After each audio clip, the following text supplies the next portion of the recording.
கர்த்தருடைய வார்த்தைக்கு திரும்புவோம்.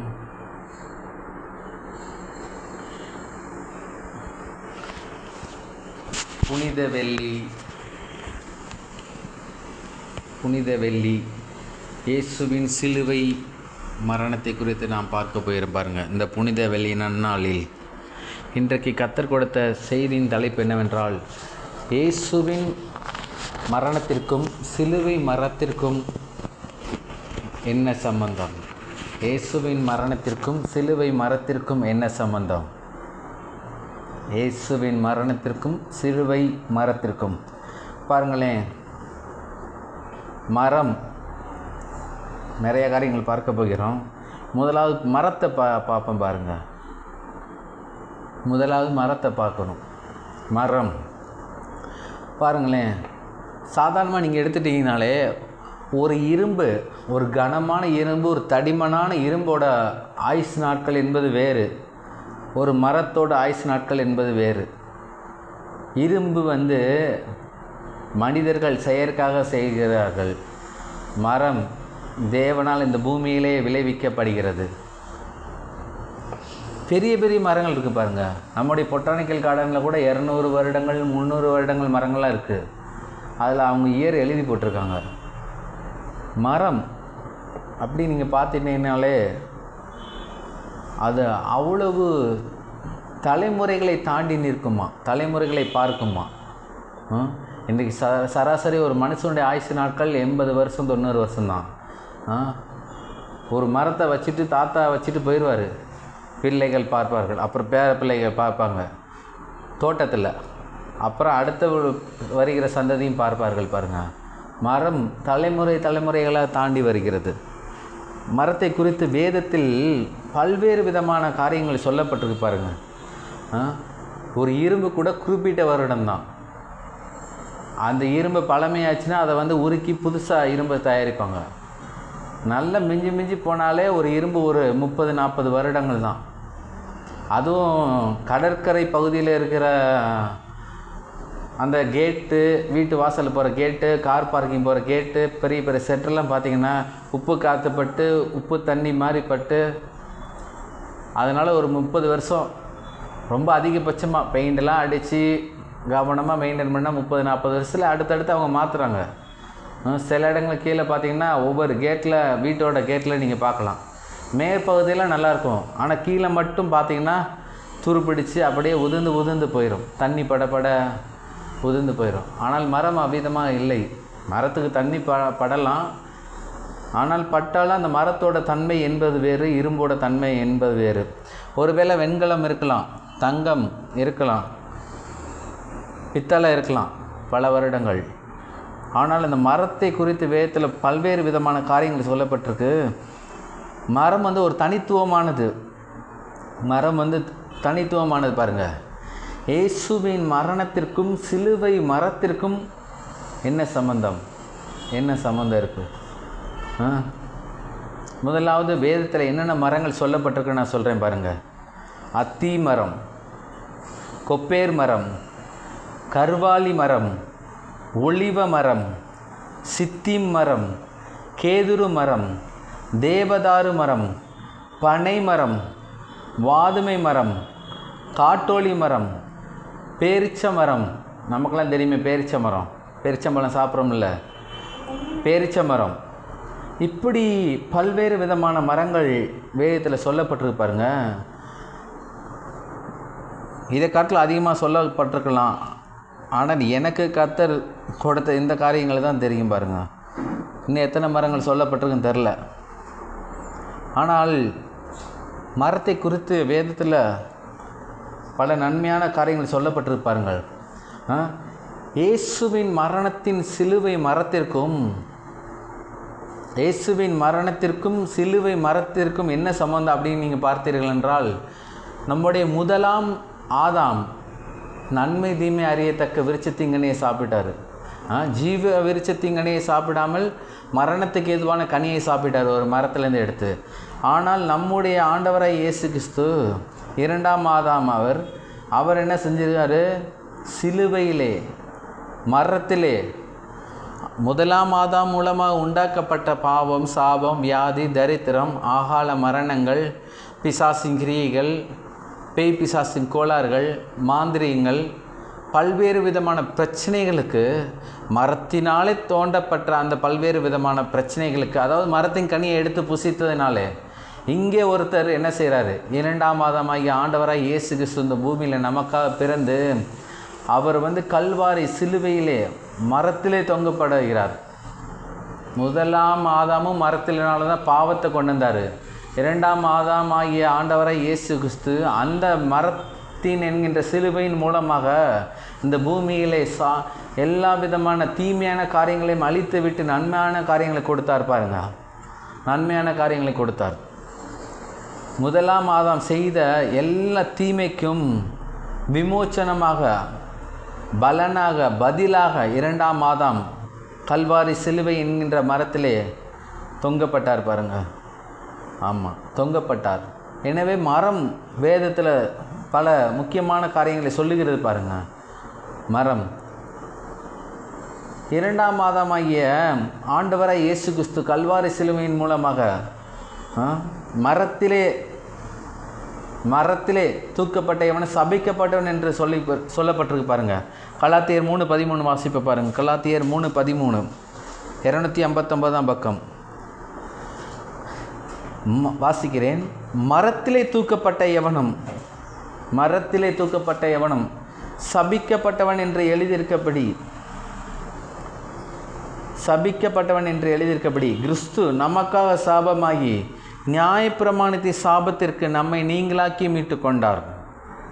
மரத்திலே தூக்கப்பட்ட எவனும் சபிக்கப்பட்டவன் என்று எழுதியிருக்கபடி கிறிஸ்து நமக்காக சாபமாகி நியாயப்பிரமாணத்தின் சாபத்திற்கு நம்மை நீங்களாக்கி மீட்டு கொண்டார். பாருங்கள், மரத்திலே தூக்கப்பட்டவன் சபிக்கப்பட்டவன் என்று எழுதியிருக்குங்க. ஆமாம், சும்மா ஒன்று எழுதலை, சபிக்கப்பட்டவன். இயேசு சபிக்கப்பட்டவரா? இந்த பூமியில் உங்களுக்காகவும் எனக்காகவும் பிறந்த இயேசு சபிக்கப்பட்டவரா? பாவத்தின் தன்மைகள் அவரிடத்தில் இருந்துச்சா? பாவத்தின் சுபாவங்கள் அவரிடத்தில் இருந்துச்சா? பாவத்தின் கிரியைகள் அவரிடத்தில் இருந்துச்சா? யாரையும் பொறாமப்பட்டு ஏதாவது செஞ்சாரா? யாருடைய சொத்தாவது அபகரிச்சிட்டாரா? யாரையாவது அவர் வம்பிழுத்தாரா? எனக்கு பணபலம் இருக்குது, புயபலம் இருக்குது, அதிகார பலம் இருக்குன்ட்டு யாரையாவது எதிர்த்து நின்றாரா? இருந்த இடம் தெரியாமல் வாழ்ந்து இந்த மண்ணுலகை விட்டு சென்றாருங்க ஆண்டவராய் இயேசு கிறிஸ்து. ஆமாம், இந்த இடத்துல சொல்லப்பட்டிருக்கு மரத்தில் தூக்கப்பட்டவன் சபிக்கப்பட்டவன் என்று. அப்போஸ்தலர் 5ஆம் அதிகாரம் 30ஆம் வசனத்தில் சொல்லப்பட்டிருக்கு, நீங்கள் மரத்திலே தூக்கி கொலை செய்த இயேசுவை. அப்போஸ்தலர் 5:30, நீங்கள் மரத்திலே தூக்கி, தெளிவாக சொல்லப்பட்டிருப்பாருங்க. எந்த மரம்னு சொல்லலை, ஆனால் மரத்திலே தூக்கி கொலை செய்த இயேசுவை நம்முடைய பிதாக்களின் தேவன் எழுப்பினார் என்று போட்டிருக்கு. பாருங்கள், மரத்திலே தூக்கப்பட்டு. மரம் ரொம்ப முக்கியத்துவமானதுங்க. கலாத்தியர் 3:13 சொல்லப்பட்டிருக்கு பார்த்தீங்களா? மரத்திலே தூக்கப்பட்ட எவனும் சபிக்கப்பட்டவன் என்று எழுதியிருக்கபடி. எங்கனக்குள்ளே எழுதியிருக்கு அப்படின்னு நீங்கள் வாசித்தீங்கன்னா உபாகமம் 21:23, உபாகமம் 21:23 எழுதியிருக்கு பாருங்கள். அந்த வசனத்தை எடுத்தால் இங்கே மேற்கோள் காட்டுறாங்க. உபாகமம் 21:23.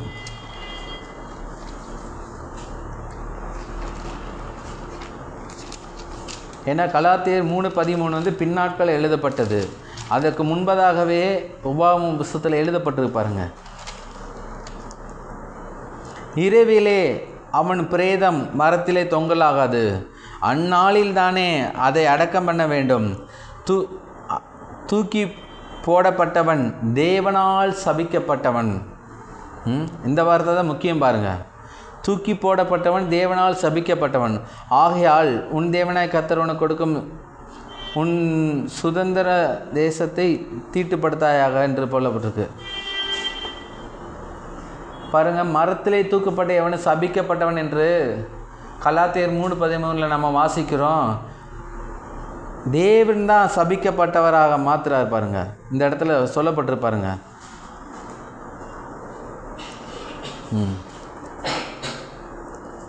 எடுத்துட்டீங்களா? இரவிலே அவன் எடுத்தாச்சா? இரவிலே அவன் பிரேதம் மரத்திலே தொங்கலாகாது, அந்நாளில் தானே அதை அடக்கம் பண்ண வேண்டும். தூக்கி போடப்பட்டவன் தேவனால் சபிக்கப்பட்டவன். மரத்தில் யார் யார் தொங்குறாங்களோ அவங்கெல்லாம் தேவனால் சபிக்கப்பட்டவன். பழைய ஏற்பாட்டில் உள்ள இந்த உபாகமம் 21:23 தான் புதிய ஏற்பாட்டில் கலாத்தியர் 3:13 மேற்கோள் காட்டி அந்த தேவ ஆவியானவரால் தேவனுடைய வார்த்தை எழுதப்பட்டிருக்கு பாருங்க. ரொம்ப தெளிவாக சொல்லப்பட்டிருக்கு, மரத்திலே தூக்கப்பட்டவன் சபிக்கப்பட்டவன் என்று. மரத்திலே தேவனை சபிக்கிறாருங்க.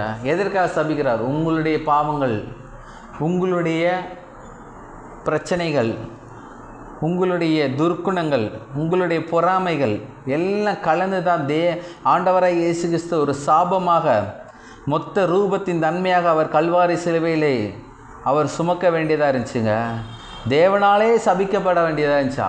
ஏனென்றால் தேவன் சுயமாக தம்முடைய குமாரனாய் இயேசு கிறிஸ்துவை சபிக்கவில்லை. இந்த உலகத்தில் பிறக்கிற அநேகருடைய பாவத்தின் நிமித்தமாக தான் அவர் சபிக்க வேண்டிய சூழ்நிலை ஆயிடுச்சு பாருங்கள்.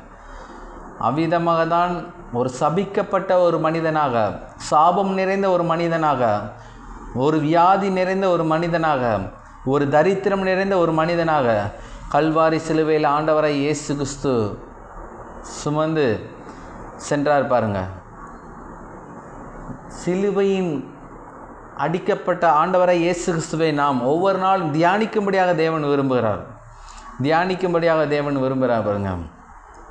இன்னொரு இடத்துல சொல்லப்பட்டிருக்கு, உபாகமம் 21:22 சொல்லப்பட்டிருக்கு பாருங்க. கொலை செய்யப்பட்ட ஒருவன் மேலும் சாவுக்கு பாத்திரமான பாவம் உண்டாயிருக்க அவனை கொலை செய்யும்படி மரத்திலே தூக்கி போட வேணுமா. மரத்திலே தூக்கி போட்டால் ஒன்று சபிக்கப்பட்டவனாக இருக்கணும், இல்லைனா பாவத்தின் விளைவு அவனை பற்றி கொள்கிறதா இருக்கிறது. பாவத்தின்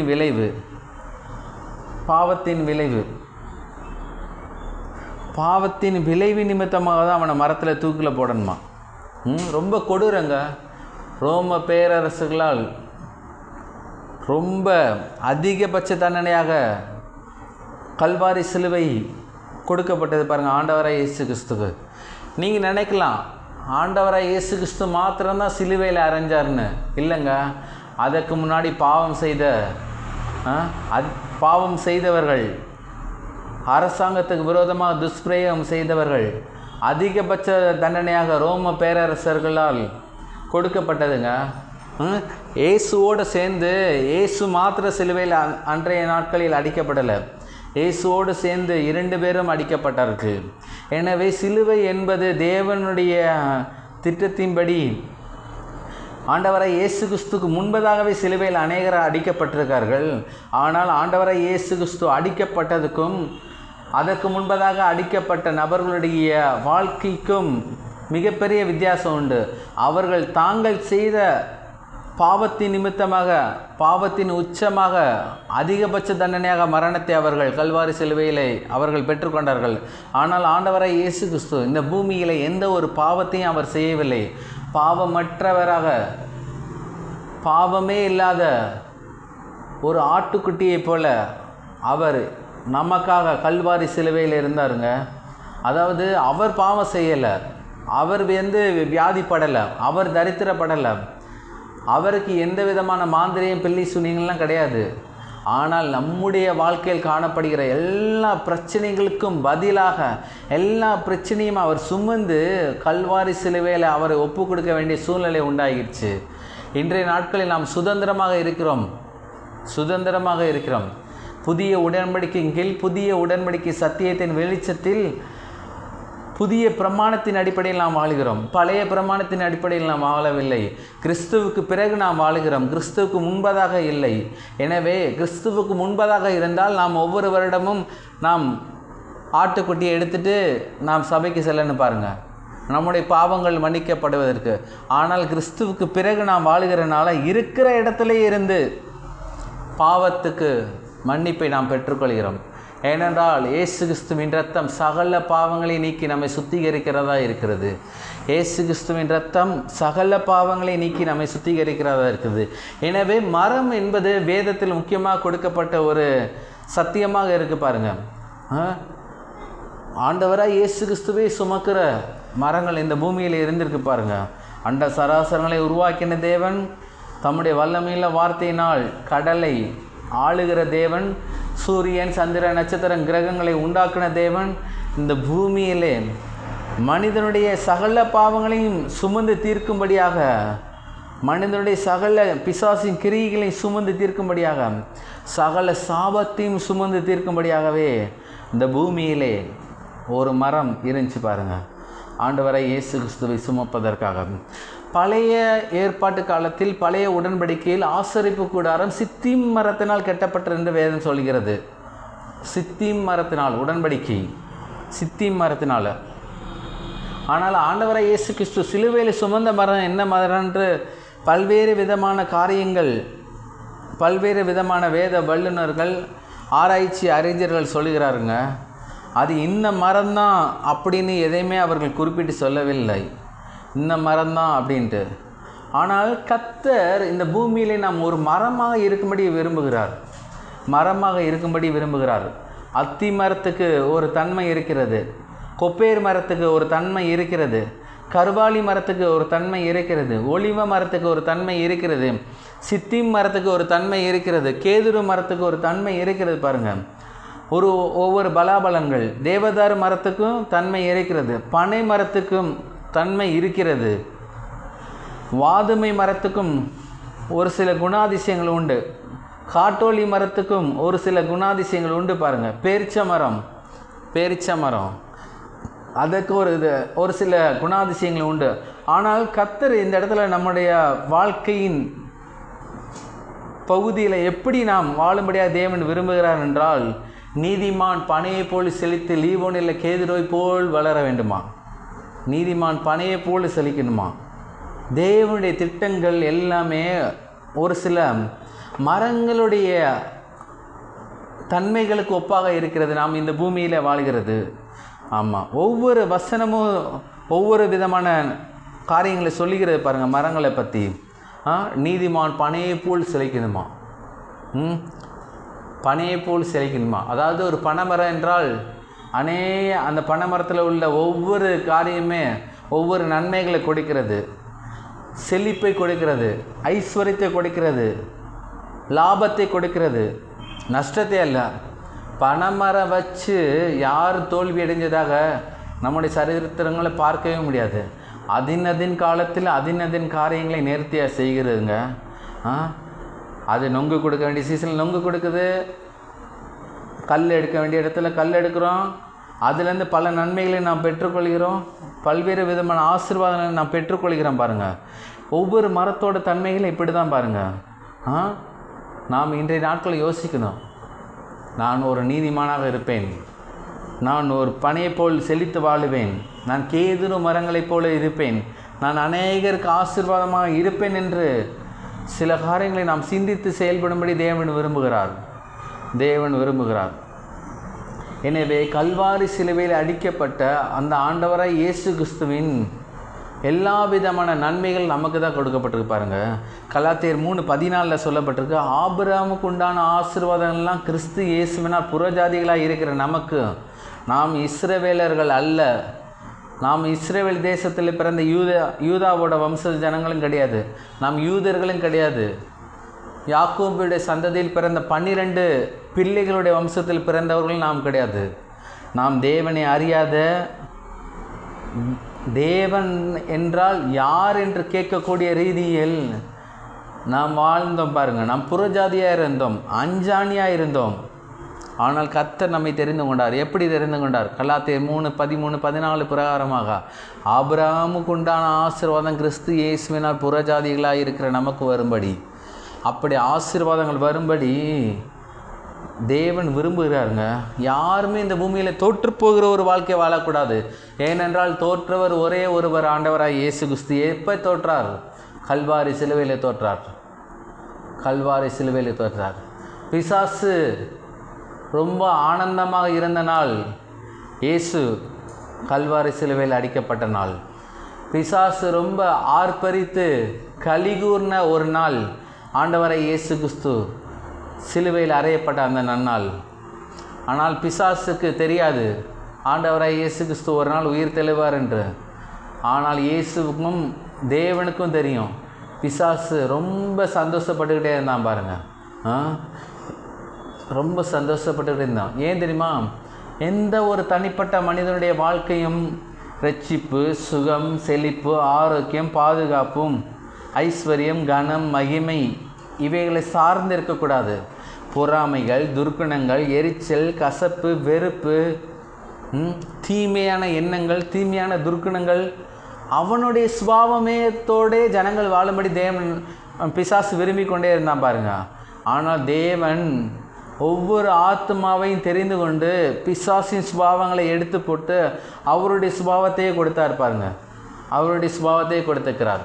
எனவே இந்த பூமியில் நாம் வாழுகிற யாவரும் ஆபிரகாமுக்கு உண்டான ஆசீர்வாதத்தை போல் நாம் வாழணுங்க.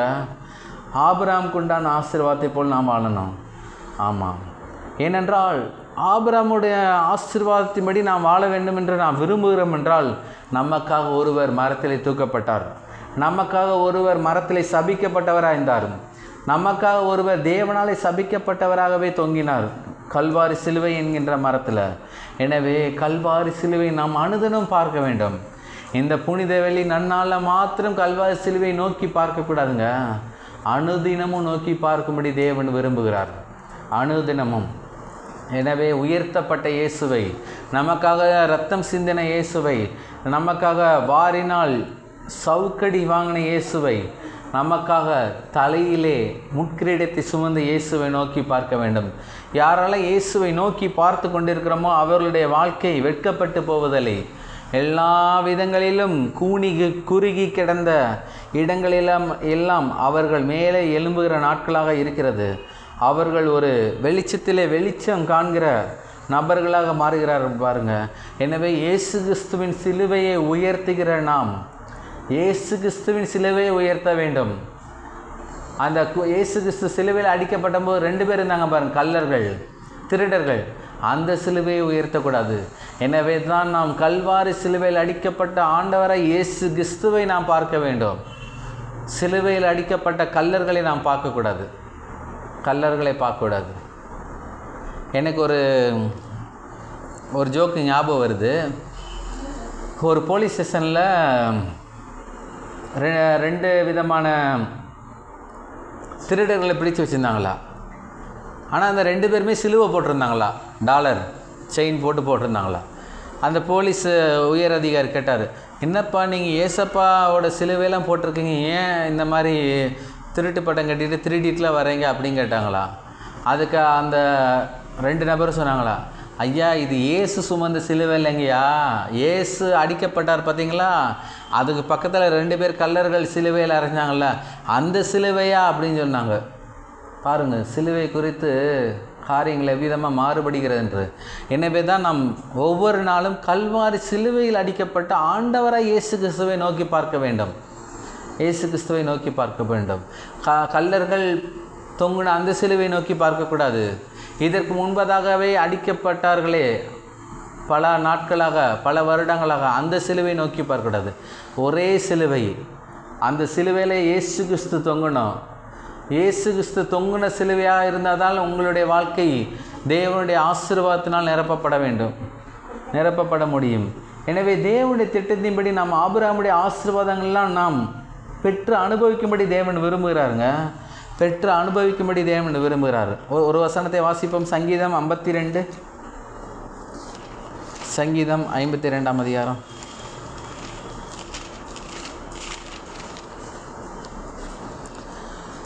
வாசிக்கிறேன் பாருங்கள். 8ஆம் வசனம். மரத்தோட தன்மையை நாம் பார்த்து கொண்டு இருக்கோம் பாருங்கள். தேவன் நம்மை எவ்வித மரமாக ஆசீர்வதிக்கப்பட்ட வாழ்க்கை வாழ வேண்டும் இதில் சொல்கிறார் பாருங்கள். சங்கீதம் 52:8, நானோ தேவனுடைய ஆலயத்தில் பச்சையான ஒலிவ மரத்தை போல் இருக்கிறேன், தேவனுடைய கிருபையை என்றென்றைக்கும் நம்பியிருக்கிறேன். மறுபடியும் வாசிக்கிறேன். நானோ தேவனுடைய ஆலயத்தில் பச்சையான ஒலிவ மரத்தை போல் இருக்கிறேன், தேவனுடைய கிருபையை என்றென்றைக்கும் நம்பியிருக்கிறேன். இந்த இடத்துல தெளிவாக சொல்லப்பட்டிருக்கு பார்த்தீங்களா. ஒலிவ மரத்தை போல் இருக்கணுமா? அதுவும் எந்த ஒலிவ மரம்? பச்சையான ஒலிவ மரத்தை போல் இருக்கும்படியாக தேவன் விரும்புகிறார். ஒலிவ மரம் வேதத்தில் சொல்லப்பட்டிருக்குங்க. ஒலிவ மரம் விசேஷம். ஒலிவ எண்ணெய்கள் ஆலிவ் ஆயில்னு இப்போ விற்கிறாங்க. 100 மில்லி ஆயிலே பல நூற்றுக்கணக்கான ரூபாய்கள் பாருங்கள். அது கூட ஒரிஜினல்லாம் தெரியாது. ஆனால் ஒலிவ எண்ணெய்கள், ஒலிவ மரத்தை போல் நாம் இருக்கும்படி தேவன் விரும்புகிறாருங்க. அந்த ஒலிவ மரமே ஆசீர்வதிக்கப்பட்டது. அந்த ஒலிவ மரத்தில் இருக்கிற ஒவ்வொரு பகுதியும் ஆசீர்வதிக்கப்பட்டது. ஒலிவ ஆயிலில் அந்த ஒலிவ மரத்திலிருந்து வருகிற ஆயில் பல்வேறு விதமான நோய்களை குணப்படுத்து என்று சொல்லுகிறார்கள். பல்வேறு விதமான நோய்களை குணப்படுத்துகிற என்று சொல்லுகிறார்கள். எனவே தான் நாம் பச்சையான ஒலிவ மரத்தை போல் இருக்கணுமா? கர்த்தர் அதை விரும்புகிறார் பாருங்கள். நாம் நீதிமானாக இருக்க வேண்டும், நாம் பனையை போல் செழிக்க வேண்டும், பச்சையான ஒலிவ மரத்தை போல் நாம் இருக்க வேண்டும் என்று தேவன் விரும்புகிறார். ஆமாம், எல்லாம் கல்வாரி சிலுவையில் கொடுக்கப்பட்ட ஆசீர்வாதத்தின் பிரதிபலன் தாங்க இது. ஆமாம், யாரும் நம்மை நெருங்க முடியாது. எத்தனை விதமான கிருமிகள் வரலாம், எத்தனை விதமான பாக்டீரியாக்கள், வைரஸ்கள், புதுசாக கொரோனா வரலாம். ஆனால் ஒலிவ மரத்தை தாக்காது. ஒலிவ மரம் பல நூற்றாண்டுகளாக வளரக்கூடியது. மனுஷனுடைய ஆயுசு நாட்களில் 80 வருஷம் 90 வருஷம் தான். ஆனால் ஒலிவ மரம் பல நூற்றாண்டுகளாக வளரக்கூடியது. அதற்கு நோய் எதிர்ப்பு சக்தி மிக மிக அதிகம் பாருங்கள். பெரிய காற்று அடிக்கலாம், புயல் அடிக்கலாம், சூறாவளி வரலாம். ஆனால் ஒலிவ மரத்தை அசைக்க முடியாது. ஏனென்றால் தேவன் அவிதமாக அந்த இடத்த சொல்லுகிறார். தேவனுடைய ஆலயத்தில் நாட்டப்பட்ட பச்சையான ஒலிவ மரத்தை போல் நாம் இருக்கும்படி தேவன் விரும்புகிறார். பச்சையான ஒலிவ மரத்தை போல் நாம் இருக்கணும். எனவே நாம் பனையை போல் செழிக்க வேண்டும். வேத வசனத்தை எடுத்து வாசிக்கும் போது நாம் தியானிக்கணும் பாருங்கள். பனை மரத்தை பார்க்கும்போது அப்படியே நின்று பார்க்கணும். ஆண்டவர் வேதத்தில் சொல்லிக்கிறாரே பனைமரம்ட்டு அப்படியே நின்று பார்க்கணும். பனை மரத்தில் எத்தனை நன்மைகள் இருக்குது. பனைமரத்தை போல் நம்முடைய வாழ்க்கை இருக்க முடியாத தேவன் விரும்புகிறார். பனைமரமும் அப்படி தாங்க. அப்படியே ஒரு புயல் வந்தோடனே அப்படியே பனைமரம்லாம் அழிஞ்சு போவதில்லை. பனைமரம் எவ்வளவு புயல் காற்று வீசினாலும், எவ்வளவு அதிகமான காற்று வீசினாலும் அதை வளைந்து கொடுக்கும் தவிர அது அவ்வளோ சீக்கிரம் இதாகாது, ஒடிஞ்சு போகாது. எனவே பார்க்கும்போதெல்லாம் கர்த்தருக்கு நன்றி சொல்லணும். ஆண்டவரே, ஒரு சாதாரண ஒரு மரத்துக்கே இவ்வளோ நன்மைகளை வைத்திருக்கிறீர் என்றால் என்னுடைய வாழ்க்கையில், என்னுடைய குடும்ப வாழ்க்கையில், என்னுடைய தொழிலில், என்னுடைய வியாபாரத்தில், என்னுடைய ஊழியத்தில் எவ்வளோ நன்மைகளை நீர் வைத்திருப்பீர்கள். சாதாரண ஒலிவ மரத்திலே எவ்வளோ நன்மைகள் வைத்திருப்பீர் என்றால் எங்களுடைய வாழ்க்கையில் எவ்வளோ நன்மைகள் வைத்திருப்பீர் என்று நாம் தியானிக்கணும் பாருங்கள். ஆமாம், அப்படியே வேதத்தில் சொல்லப்பட்ட மரங்கள்லாம் நீங்கள் அப்படியே எடுத்து தியானிக்கணும். சித்தி மரம் பாருங்கள், உடன்படிக்கை பெட்டி செய்யப்பட்டிருக்கு. ரொம்ப ஆச்சரியமாக இருக்குது. எத்தனையோ மரங்கள் வேதத்தில் உண்டு. ஆனாலும் கர்த்தர் சித்தி மரத்தை தெரிந்து கொண்டு இருக்கிறாரு. ஆமாம், விசேஷம் என்னன்னு நீங்கள் பார்த்தீர்கள் என்றால், சித்தி மரம் தேவனால் முன்குறிக்கப்பட்ட மரம். தேவன் வாசம் பண்ண உடன்படிக்கை பெட்டி செய்யப்படுகிறது. மகா பரிசுத்த ஸ்தலத்தில் வைக்கும்படியாக எத்தனையோ மரங்கள் இருந்தாலும் கர்த்தர் சித்தி மரத்தை முன்குறித்திருக்கிறார் பாருங்கள். சித்தி மரத்தில் உடன்படிக்கை பெட்டி செய்யப்பட்டு மகா பரிசுத்த ஸ்தலத்தில் இருக்கும்போது வானாதி வானங்களை உண்டாக்கின தேவன், அண்ட சராசரங்களை உருவாக்கின தேவன், எல்லா சிருஷ்டிப்புகளையும் உண்டாக்கின தேவன் அந்த ஒரு சிறிய மகா பரிசுத்த ஸ்தலத்தில் சித்தி மரத்தினால் செய்யப்பட்ட உடன்படிக்கை பெட்டியில் இருக்கிறாருங்க. அவரை போல ஒரு அன்புள்ள தேவன், ஆச்சரியமான தேவன், அசாதாரணமான தேவனை நாம் பார்க்க முடியாது இந்த உலகத்தில். விசேஷமாக சொல்ல வேண்டுமென்றால் நாம் ஆராதிக்கிற தேவன் ஜீவனுள்ள தேவனுங்க. அதற்கு தான் நாம் ஜெபிக்கிற எல்லா ஜெபங்களுக்கும் விண்ணப்பங்களுக்கும் பதில் கிடைக்கிறது. ஜீவனற்ற தேவனை பல தொழுது கொண்டு இருக்கிறார்கள். அதுகளால் எந்த ஒரு பிரதிபலன் கிடையாது பாருங்கள். பதில் இல்லாத ஒரு பதில் பெற்றுக்கொள்ள முடியாத சூழ்நிலைகளில் பல்வேறு விதமான பிரார்த்தனைகளை ஜனங்கள் செய்து கொண்டிருக்கிறார்கள். பதில் பெற்றுக்கொள்ளவே முடியாத சூழ்நிலை என்று அறிந்து, ஆனால் நம்முடைய தேவன், அண்ட சராசரங்களை உருவாக்கின தேவன், நம்முடைய ஜெபத்தை கேட்குற தேவன், நம்முடைய விண்ணப்பத்தை கேட்குற தேவன், நமக்கு செவி கொடுக்கிற தேவன், நமக்கு உத்தரவு அருள செய்கிற தேவன், நாம் கூப்பிடுறதை கவனிக்கிற தேவன் நம்மோடைய கூட இருக்கிறாருங்க. நம்மோடைய கூட இருக்கிறார். நமக்கு பதில் கொடுக்கிறவராக இருக்கிறார். அஞ்சாணிகளைப் போல நாம் அளப்பக்கூடாதுங்க. அஞ்சாணிகளைப் போல அல்ல, ஞானிகளைப் போல நாம் வாழும்படி தேவன் விரும்புகிறார். ஒரு மனிதன் எப்படி வாழ வேண்டும் என்று தேவன் சொல்கிறார் என்றால், சங்கீதம் 1:3 சொல்லப்பட்டிருக்கு, அவன் நீர்க்கால்களின் ஓரமாய் நடப்பட்டு தன் காலத்தில் தன் கனியை தந்து இலையுறாதிருக்க மரத்தை போல் இருப்பானா. இலையுறாதிருக்க மரத்தை போல் இருப்பானா. தன் காலத்தில் தன் கனியை தந்து, எவ்வளோ ஒரு ஆசீர்வாதம் பாருங்கள். ஒரு குடும்ப வாழ்க்கைக்கு, ஒரு ஊழியத்தின் தேவைகளுக்கு, ஒரு வெற்றியுள்ள வாழ்க்கைக்கு எப்படி ஒரு தனிப்பட்ட மனிதன் வாழ வேண்டும் என்று தேவன் பல ஆலோசனைகளாக சொல்லுகிறார். இந்த இடத்துல இலையுறாதிருக்க மரத்தை போல் இருப்பான் என்று சொல்லப்பட்டிருக்கு. ஆனால் அதற்கு முன்பதாக சங்கீதம் 1:1 வசனத்தை நான் வாசிக்கிறேன் பாருங்கள். துன்மார்க்குடைய ஆலோசனை நடக்கக்கூடாது, பாவியுடைய வழி நிற்கக்கூடாது, பரியாசக்காரர் உட்காரும் இடத்தை உட்காரக்கூடாது. கர்த்தருடைய வேதத்தில் பிரியமாய்ந்து இரவும் பகலும் அவன் தியானிக்கிற மனுஷன், அவருடைய வேதத்தில் தியானமாக இருக்கிற மனுஷன் பாக்கியவான். அந்த மனுஷனை குறித்த 3 வசனத்தில் சொல்லப்பட்டிருக்கு, அவன் நீர்க்கால்களை ஓரமாய் நடப்பட்ட தன் காலத்தில் தன் கனியை தந்து இலையுறாதிருக்க மரத்தை போல் இருப்பான். அவன் செய்வது எல்லாம் வாய்க்கும் என்று வேத வசனம் சொல்லுகிறது பாருங்கள். வேத வசனம் சொல்கிறது இலையுறாதிருக்கிற மரத்தை போல் நாம் இருக்கணுமா? இலையுறாதிருக்கிற மரத்தை போல் நாம் இருக்க வேண்டும் என்றால் வேத வசனத்தை நாம் தியானிக்கிறவர்களாக இருக்க வேண்டும். துன்மார்க்கருடைய ஆலோசனை நடக்கக்கூடாது.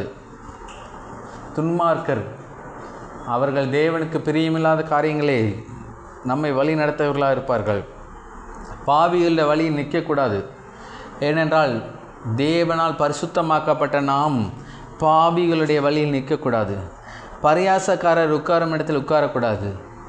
பரியாசக்காரர் தேவனுக்கு பிரியமில்லாத தேவனுடைய வார்த்தையை விட்டு விலகி பேசுகிற ஜனங்கள் மத்தியில் நாம் உட்காரக்கூடாது என்று கர்த்தர் விரும்புகிறார். எல்லாவற்றையும் ஒதுக்கி வைத்து கர்த்தருடைய வேதத்தில் இரவும் பகலும் தியானமாக இருக்கிற மனுஷன், கர்த்தருடைய வேதத்தில் அப்பேற்பட்ட ஒரு மனுஷன்தான் இலையுறாதிருக்க மரத்தை போல் இருப்பான் என்று வேத வசனம் சொல்கிறது. இந்த புனித வெள்ளி நன்னாளில் நாம் இலையுறாதிருக்க மரத்தை போல் இருக்கும்படி தேவன் விரும்புகிறார். இலையுறாதிருக்க மரத்தை போல் இருக்கும்படி தேவன் விரும்புகிறார். நாம் ஜெபிக்கிற எல்லா ஜெபத்துக்கும் பதில் எப்படி வருகிறது என்றால் விசுவாசம் மிகவும் முக்கியமாக இருக்கிறது. கர்த்தர் சொல்கிறார், கடுகளவு விசுவாசம் இருந்தால் போதும்பா. கடுகு எத்தனை பேர் பார்த்துருக்கீங்க? எல்லாரும் பார்த்துருக்கீங்க. சாப்பிட்ற சாப்பாடில் கடுகு வரும், தேங்காய் சட்னியில் கடுகு வரும், தாளிக்கிறதுனால. லூக்கா 17:6 சொல்லப்பட்டிருக்கு, அதற்கு கர்த்தர் கடுகு விதையளவு விசுவாசம் உங்களுக்கு உண்டாயிருந்தால் நீங்கள் இந்த காட்டத்தி மரத்தை நோக்கி நீ வேரோடு பிடுங்குண்டு கடலிலே நடப்படுவாயாக என்று சொல்ல அது உங்களுக்கு கீழ்ப்படியும். கர்த்தர் சொல்கிறார், கடுகளவு தான் விசுவாசம் வேணும்பா. உனக்கு பெரிய விசுவாசம் வேணாம், மலை போன்ற பெரிய விசுவாசம் வேண்டாம். கடுகளவு ரொம்ப சின்னதுங்க. ஏனென்றால் தேவன் எல்லாவற்றையும் எளிதாக நீங்கள் பெற்றுக்கொள்ளும்படியாக எளிமையான ஃபார்முலாவில் தான் உங்களை பண்படுத்த வைக்கிறார். எளிமையான ஒரு காரியத்தை தான் கர்த்தர் செய்ய வைக்கிறார். ரொம்ப கஷ்டமான காரியத்தை செய்கிற தேவன் அல்லங்க. ரொம்ப கஷ்டமான காரியத்தை செய்ய சொல்லுகிற தேவன் அல்ல. ரொம்ப கஷ்டமான காரியத்தை எல்லாவற்றையும் அவர் கல்வாரி சிலுவையில் சுமந்து தீர்த்துட்டார். உங்களுக்கு இலகுவாக, ஏதுவாக, சுலபமாக தான் கர்த்தர் செய்ய சொல்கிறார். கடுகளவு விசுவாசம் இருக்கணுமா? உங்களுடைய வெற்றி வாழ்க்கைக்கு, உங்களுடைய ஜெபிக்கிற ஜெபத்துக்கு பதில், உங்களுடைய விண்ணப்பங்களுக்கு பதில், உங்களுடைய ஸ்கூலில் படிக்கிற படிப்புக்கு பதில், செய்கிற வேலை ஸ்தலங்களில் ஆசீர்வாதம், ஊழியத்தில் ஆசீர்வாதம் எல்லாம் உண்டாவதற்கு கடுகளவு விசுவாசம் இருந்தால் போதுமா? கடுகளவு. ஆனால் கடுகளவு விசுவாசம் இருந்தால் போதுமா? கர்த்தர் சொல்கிறார், காட்டத்தி மரத்தை நோக்கி நீ வேரோடு பிடுங்குண்டு. மரம் வெட்டுறாங்க, நம்ம பார்க்குறோம். 4-வே போடும்போது மரத்தை வெட்டுறாங்க. ரொம்ப அதிகபட்சமான மரங்கள்லாம் மேலோட்டமாக தான் வெட்டுறாங்க. சில முக்கியமான மரத்தை தான் வேரோடு பிடுங்குறாங்க. ஆனால் கர்த்தர் இந்த இடத்துல என்ன சொல்கிறார் என்றால், கடுகளவு விசுவாசத்துடைய நீ காட்டத்தி மரத்தை நோக்கி நீ வேரோடு பிடுங்குண்டு கடலிலே நடப்படுவாயாக. ஆச்சரியமான காரியத்தை இந்த இடத்துல சொல்கிறாருங்க. குளத்தில் நடப்படுவேன்னு சொல்லலை, ஆற்றுல நடப்படுவேன்னு சொல்லலை, ஏரியில் நடப்படுவேன்னு சொல்லலை, கடலிலே நடப்படுவாயாக. கடலிலே. காட்டத்தை மரத்தை கடற்கரை ஓரன்னு சொல்லலை இந்த இடத்துல, கடலிலே, ஆழ்கடலிலே. அந்த அளவுக்கு கர்த்தர் உங்களுக்கு விசுவாசத்தை கொடுத்துக்கிறார். சாதாரண ஒரு மரத்துலேருந்து வருகிற கடுகு போல ஒரு விசுவாசம்தான். எனவே நம்முடைய வெற்றியுள்ள வாழ்க்கை எல்லா பகுதிகளிலும் கேதுரு மரங்களைப் போல இருக்க வேண்டும், ஒலிவ மரத்தை போல இருக்க வேண்டும், பச்சையான இளையராதுக்க மரத்தை போல இருக்க வேண்டும், சித்தி மரத்தை போல இருக்க வேண்டும். ஏன்னா தேவனுக்கு பிரியம் சித்தி மரம். சித்தி மரம் கர்த்தர் அதை பார்க்கிறார். எப்பொழுதுமே அவர் பார்க்கிற தேவன் பாருங்கள். ஆண்டவராக இயேசு கிறிஸ்து ரொம்ப வித்தியாசமானவருங்க. அவரை புரிந்து கொள்ளவே முடியாது. அவர் புரிந்து கொள்ளவே முடியாது. அவர் புரிந்து கொள்ளவே முடியாது. நம்முடைய முற்பிதாவாகிய நோவா தாத்தா ஒருத்தர் இருக்கார். அவரை ஒரு கொப்பேர் மரத்தினால் பேலை செய்ய சொல்கிறார். கொப்பேர் மரம் எத்தனையோ மரம் இருக்குது, நம்ம வாஸ்தவம் பாருங்கள். நமக்கு தெரிஞ்சு 10க்கும் மேற்பட்ட மரங்கள் வேதத்தில் உண்டு. அந்த காலகட்டத்தில் இன்னும் எத்தனையோ மரங்கள் இருந்திருக்கலாம், அதெல்லாம் வேதத்தில் சொல்லப்படாமல் இருந்திருக்கலாம். ஆனாலும் கர்த்தர் தெளிவாக சொல்கிறார், ஆதியாகமம் 6:14, நீ கொப்பேர் மரத்தால் உனக்கு ஒரு பேலையை உண்டாக்கு. நீ கொப்பேர் மரத்தால். ஆண்டவர் சொல்லியிருக்கலாம்ல, தம்பி நோவா நீ ஒரு ஏதாவது மரத்தை எடுத்து பேலையை உண்டாக்குன்னு. ஆனால் சொல்லலை. நீ கொப்பேர் மரத்தால் உனக்கு ஒரு பேலையை உண்டாக்கு, அந்த பேலையிலே அறைகளை உண்டு பண்ணி அதை உள்ளும் புறமாக கீழ் பூசு, தார் பூசுன்னு சொல்கிறாரு. நீ கொப்பேர் மரத்தால். உடன்படிக்கை பெட்டி செய்யும்போது என்ன சொன்னார்? சித்தி மரத்தில் செய்ய சொல்கிறாரு. நம்மளை பார்த்து வாழ்க்கை எப்படி இருக்கின்றாரு? பனை மரம் போல் செழிக்கின்றாரு.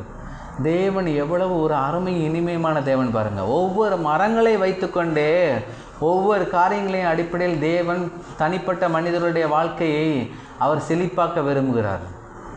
நோவா தாத்தா மாத்திரம் கொப்பேர் மரம் இந்த தேசத்துல எல்லாம் ஆண்டவரே இந்த பகுதியில் இல்லை, நான் வாழ்கிற இந்த பட்டணத்தில் இல்லை, அதனால் வேறு மரத்தில் செஞ்சுக்கிறேன்னு சொல்லியிருந்தார்னா இவ்வளவு காட்டு மிருகங்கள் நாட்டு மிருகங்கள் ஏறும்போது அது டொம்முன்னு விழுந்திருக்கும். அறைகளை உண்டு பண்ண சொல்லியிருக்கிறாரு. ஒரு அறையில் பல மிருகங்கள் ஏறும்போது டொம்முன்னு விழுந்திருக்கும். ஆனால் கர்த்தர் சொன்னது நிமித்தமாக நோவா தாத்தா கொப்பேர் மரத்தை எங்கெல்லாம் இருக்குன்னு அவங்களுக்கு தெரிஞ்சிருக்கு பாருங்கள். நமக்கு பல மரங்களுடைய பேர் கூட தெரியாது. நமக்கு தெரிஞ்செல்லாம் வேப்ப மரம், முருங்கை மரம், பனை மரம், புளிய மரம், தென்னை மரம், இந்த மாதிரி ஒரு சில மரங்கள் தான் நமக்கு தெரியும். ஆனால் அன்றைய காலகட்டங்களில் வாழ்ந்த நோவா தாத்தாருக்கு கொப்பேர் மரம்னா என்னன்னு தெரிஞ்சிருக்கு. அதனால தான் அவங்க கொப்பேர் மரத்தை தேடி போய் கண்டுபிடிச்சி பேலையை உண்டு பண்ணி அதில் ஆயிரக்கணக்கான விலங்குகளை ஏற்றி நோவாவும் அவருடைய குடும்பமும் சேர்ந்து ஜல பிரயாணத்தின் மத்தியில் அவர்கள் ஜீவியம் பண்ணி இந்த பூமியில் தேவன் கொடுத்த திட்டத்தோடும் தீர்மானத்தோடும் அவர்கள் வெற்றியுள்ள ஒரு வாழ்க்கை வாழ ஆரம்பித்தார்கள் ஜலப்பிரயாணம் முடிந்த பிறகு. எனவே கொப்பேறு மரத்தினால் பேலை கட்டினாங்க. மற்ற எந்த மரத்தில் பேலை கட்டினாலும் ஒருவேளை பேலை தூக்கி இருக்காது. தேவனே உயர பண்ணார். இவ்வளோ மிருகங்கள் இவ்வளோ வெயிட் இருக்குது. தேவன் தம்முடைய வார்த்தையின் அடிப்படையில் நோவா நீ கொப்பேர் மரத்தினால் பேலையை கட்டுன்னு சொல்லும்போது அந்த வார்த்தை கீழ்ப்படிஞ்சார் பார்த்தீங்களா? அதனால் ஆவியானவர் அவருடைய வல்லமையில் வார்த்தையினாலே இந்த பேலையை அவர் தூக்கி சுமந்து இந்த கடலையை மிதக்க செய்தாருங்க. ஒரு மரம்னா தண்ணியில் மிதக்க தான் செய்யும். இப்போ நமக்கு தெரியுது புவியீர்ப்பு விசை குறித்து. ஆனால் அந்த நாட்களில் தண்ணியே இல்லாத நாட்களில் ஜலப்பிரயாணம்னா என்ன, புயல்னால் என்ன, சூறாவளினா என்ன, பெருமழைனா என்ன தெரியாத நாட்களில் கர்த்தர் எவ்விதமாக காரியங்களை நடப்பித்தார் பாருங்கள். கர்த்தரே அந்த பேலையை சுமந்து சென்றார். ஒன்று தெரிஞ்சுக்கோங்க, உலகத்தில் இருக்கிற எல்லா ஜனங்களும் அழிக்கப்பட்டார்கள். ஆனால் கொப்பேறு மரத்தினால் செய்யப்பட்ட பேலைக்குள் இருந்த ஜனங்களை தவிர, நோவாவும் அவருடைய குடும்பங்கள், மிருகங்கள், பறவைகளை தவிர. ஆனால் இங்கே ஒரு மரம், கல்வாரி சிலுவையில் ஒரு மரத்தினால் ஒரு மனிதர் தொங்கப்படுகிறார். அங்கே எல்லாரும் அழிக்கப்பட்டார்கள், ஒரு குடும்பம் காப்பாற்றப்பட்டது, நோவாவும் அவருடைய குடும்பத்தாரும். இங்கே மரத்தில் ஒருவர் தொங்குகிறார். அந்த மரத்திலே ஆண்டவராய் இயேசு கிறிஸ்து தொங்குறதின் அடிப்படையில் இந்த முழு உலகமும், இன்னும் சொல்லப்போனால் நோவாவின் காலத்தில் ஜலப்பிரயாணத்தில் அழிக்கப்பட்ட ஜனங்கள் யாவரும் கூட மீட்படையும்படியாக, ரட்சிக்கப்படும்படியாக, நித்தியமான பரலோகத்துக்கு செல்லும்படியாக, நித்திய நரக ஆக்கினைக்கு செல்லாதபடிக்கு ஆண்டவராய் இயேசு கிறிஸ்து மரத்தில் சபிக்கப்பட்டவராக, தேவனால் சபிக்கப்பட்டவராக தொங்கினாருங்க. கல்வாரி சிலுவை நோக்கி பார்க்கும்போது தேவனால் சபிக்கப்பட்ட ஒரு மனிதன் தொங்குகிறார் என்கின்ற ஒரு ஞான உணர்வோடு நாம் பார்க்க வேண்டும். ஏன் தேவனால் சபிக்கப்பட்டார்? நம்முடைய சாபங்கள், நம்முடைய சாபங்களாம் நமக்கு தெரியாதுங்க. நம்ம கண்ணுக்கு தெரியல, நம்முடைய கண்களால் பார்க்குற சில காரியங்கள் தான். நமக்கு கண்ணுக்கு தெரியாமல் பின்னாடி பிசாசின் கிரிகைகள் வேலை செய்து கொண்டு இருக்கிறது. பிசாசின் மாந்திரிகங்கள், மலையாள மாந்திரிகன்றாங்க, இன்னும் எத்தனை மாந்திரிகன்னு தெரியலை. ஆனால் எல்லா விதமான சாபங்கள், முன்னோர்களுடைய சாபங்கள், தலைமுறையாய் வந்த சாபங்கள், எல்லா சாபங்களையும் சுமந்தவராய் அவர் கல்வாரி சிலுவையில் உங்களுக்காக அவர் மரித்தாருங்க. எனவே சபிக்கப்பட்டவராக மரத்திலே தொங்கினார். சபிக்கப்பட்டவராக ஒரு கொப்பேர் மரத்தால் செய்யப்பட்ட பேழைக்குள்ளாக இருந்த குடும்பம் காப்பாற்றப்பட்டது. எல்லா ஜனங்களும் அழிந்தார்கள். இங்கே மரத்திலே ஒருவர் தொங்குகிறார், மரத்திலே ஒருவர் மரிக்கிறார், மரத்திலே ஜீவனை விடுகிறார். அதன் நிமித்தமாக இந்த பூமி முழுவதும் ஆதாம் முதற்கொண்டும் இனி பிறக்கப் போகிற கடைசி பிள்ளை முதற்கொண்டும் நித்தியமான பரலோகத்துக்கு நேராக செல்லும்படியாக மரத்திலே ஒருவர் சபிக்கப்பட்டவராக உங்களுக்காகவும் எனக்காகவும் அவர் கல்வாரி சிலுவை சுமந்து தீர்த்தார் என்பதை நீங்கள் புரிந்து கொள்ள வேண்டும். இந்த புனித வெள்ளி நன்னாளில் சபிக்கப்பட்டவருங்க. இயேசு நம்முடைய ஜெபங்களுக்கு பதில் கொடுக்கிறார் என்றால் கல்வாரி சிலுவையில் அவர் தொங்கின ஒரே காரணம்தான். எனவே நீங்கள் பனையை போல செழிக்கும்படியாக கர்த்தர் விரும்புகிறார். நீங்கள் கேதுரு மரங்களைப் போல இருக்க வேண்டும் என்று கர்த்தர் விரும்புகிறார். நீங்கள் தன் காலத்தில் தன் கனியை தந்து இலையுறாதிருக்கிற மரத்தை போல இருக்கணுமா? இலையுறாதிருக்கிற மரத்தை போல கர்த்தர் அதை விரும்புகிறார். பாருங்க, நீர்க்கால்களின் ஓரமாய் நடப்பட வேண்டுமா? ஜீவ தண்ணீராகிய ஜீவ கிறிஸ்துவின் அடிப்படையில் நீங்கள் வாழ வேண்டும். அவருடைய ஜீவ தண்ணீர் பரவுகிற இடங்களில், ஜீவ தண்ணீர் போகிற இடங்களில் நீங்கள் நடப்பட வேண்டும்படி கர்த்தர் விரும்புகிறார். வார்த்தை என்கிற ஜீவ தண்ணீராகிய விசுவாசத்தை நீங்கள் பெற்றுக்கொண்டு வாழும்போது உங்களுடைய காலத்தில் உங்களுடைய கனியை தந்து நீங்கள் இறைவாக்க மரத்தை போல் இருப்பீர்கள். எனவே கர்த்தர் இந்த புனித வெள்ளி நன்னாளில் சொல்கிறாரு, தம்பி தங்கச்சி, உனக்காக நான் பாவமானேன், உனக்காக நான் சபிக்கப்பட்டேன், உன்னுடைய பாவத்தின் மீறுதல் நிமித்தம் நான் எல்லா விதமான வியாதிகளையும் வேதனைகளையும் மாந்திரிகளையும் பிசாசின் கோளாறுகளையும் பிசாசின் கிரியைகளையும் நான் சுமந்தித்தேன்பா. நீ நல்லாரு, நீ சுகமாயிரு, நீ பலனாயிரு, நீ ஞானவானாயிரு, நீ ஆசீர்வாதமாயிரு. நீ ஆசீர்வதிக்கப்படுவது மாத்திரமல்ல, உன் நிமித்தமாக அநேகர் ஆசீர்வதிக்கப்படட்டும் என்று கல்வாரி சிலுவையில் தொங்கப்பட்ட ஆண்டவராய் இயேசு கிறிஸ்து சொல்கிறாருங்க. ஆமாம், இன்றைய நாட்களில் நாம் ஒரு சில காரியங்களை தீர்மானம் பண்ண வேண்டும். நம்முடைய குடும்ப வாழ்க்கையாக இருக்கட்டும், ஊழியமாக இருக்கட்டும், நாம் படிக்கிற படிப்பாக இருக்கட்டும், நம்முடைய வேலை ஸ்தலங்களாக இருக்கட்டும், பனைமரம் போல் செழிக்கணும். பனைமரங்கள் அநேகருக்கு ஆசீர்வாதத்தை கொடுக்கிறது. அதே போல் நாம் அநேகருக்கு ஆசீர்வாதத்தை கொடுக்க வேண்டும். கேதுரு மரங்களைப் போல இருக்க வேண்டும், ஒலிவ மரத்தை போல் இருக்க வேண்டும். தன் காலத்தில் தன் கனியை தந்து இலையுறாது இருக்க மரத்தை போல் இருக்க வேண்டும். கர்த்தர் அதை விரும்புகிறார். எனவே நம்முடைய முற்பிதாவாகிய நோவா தாத்தா எப்படி தேவ திட்டத்தின்படி கொப்பேர் மரத்தினால ஒரு பேழையை செய்து தேவ திட்டத்தின்படி எல்லா மிருகங்களையும் பறவைகளையும் காப்பாற்றி இந்த பூமியிலே அவர்கள் பலுகி பெருக ஆரம்பித்தார்களோ, அதே போல் நாமும் கல்வாரி சிலுவையிலே அடிக்கப்பட்ட ஆண்டவராய் இயேசு கிறிஸ்துவின் மகிமையை பற்றி கொள்ளணும். மகிமையை பற்றி கொள்ளணும். நமக்காக எல்லா பாடுகளையும் பட்டாருங்க. அதுக்கு பிற்பாடு வருகிற மகிமை, அதுக்கு பிற்பாடு வருகிற ஆசீர்வாதத்தை நாம் பற்றி கொண்டு இந்த பூமியிலே சுடர்களைப் போல பிரகாசிக்கும்படியாக, சுடர்களைப் போல பிரகாசிக்கும்படியாக தேவன் விரும்புகிறார். தேவனுடைய விருப்பத்தை உங்களுடைய விருப்பமாக ஏற்றுக்கொள்ளுங்கள். இந்த புனித வெள்ளி நன்னாளில் உங்களுக்கு அடிக்கப்பட்ட ஆண்டவராய் இயேசு கிறிஸ்துவை தியானிங்கள். இன்றைய நாள் மாத்திரம் தியானிக்கக்கூடாது.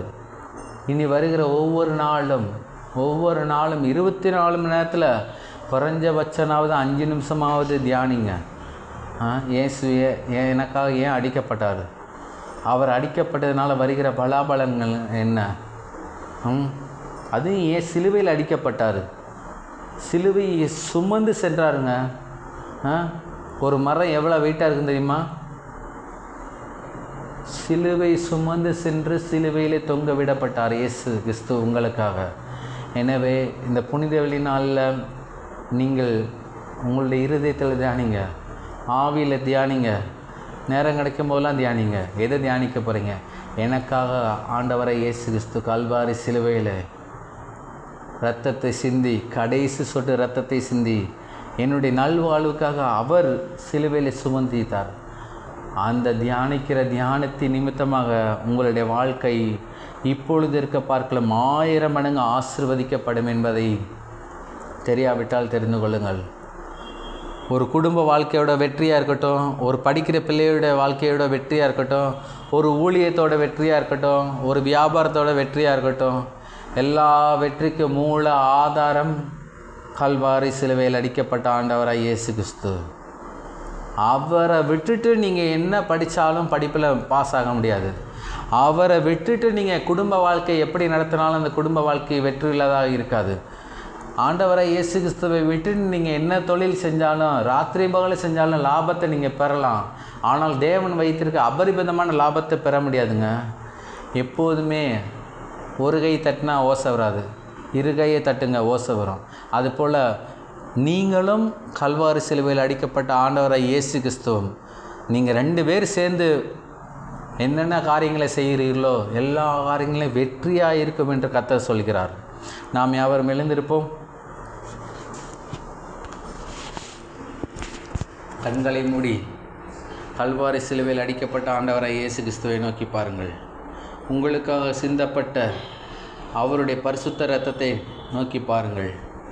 அவருடைய பரிசுத்த இரத்தம் உங்களுடைய வாழ்க்கையின் எல்லா வியாதிகளையும் சுகமாக்குகிறதா இருக்கிறது. எல்லா வியாதியும் சுகமாக்கும்.